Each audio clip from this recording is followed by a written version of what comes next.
nyana bebeja ke pemajikan ini lu dapat uang dari mana? Bebeja lah seperti itu. Nyana terus menelusuri ternyata Gus Dur nyana terima kasih mawa bakaka ke Jakarta.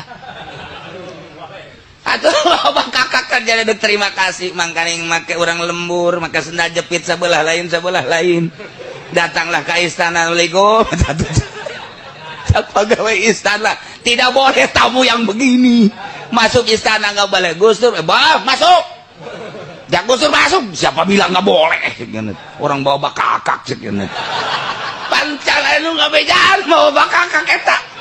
Masya Allah, bener gitu Gus. Terima kasih, ini suami saya sekarang alhamdulillah udah sehat. Saking terima kasihnya nih saya bawa bakakak ke sini Gus buat Agus ya. Udah saya mau terima kasih. Udah saya sekarang mau pulang lagi nggak punya ongkos.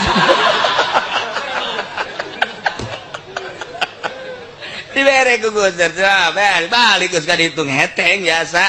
Aju bakakakna ku Gus Dur teh di pesetan-pesetan nu tadi ngalarang teh ya, tuh diharap, dibere mentokna. Makan loh buat lo tuh bakakak. Kadang gitu-gitu, aduh sering-sering tamu yang begini. Begeh, tadi larang loh. Gus Dur banyak unik baik. Tuh pernah anu nyaritakan kejadian seperti gitu. Nah, ieu mah keur carita urusan syariat, urusan thariqah, urusan hakikat. Ieu keur carita lah Gus Dur ge ja norekat di partai tuturkeun Gus ya.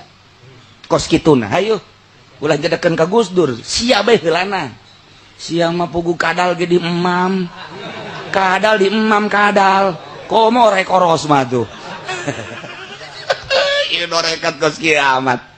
Nah ya jadi urang ulah sambarangan tarekat aya nu ngabimbing horenganan nu mantak Gus Dur waktu make ieu kukula ditanyakeun make gelang nanti saha eta teh lain sabarang loba anu guru-guru na mere kanyana padahal nyana makan teresepkeun cincin diresepnya nama lantaran hiji bae Allah tapi satu ketika dibere ku guruna pake Gus waktu manehana nandek naik jadi presiden nyana make cincin ieu cincin mah dibikin Kanjeng Pendi.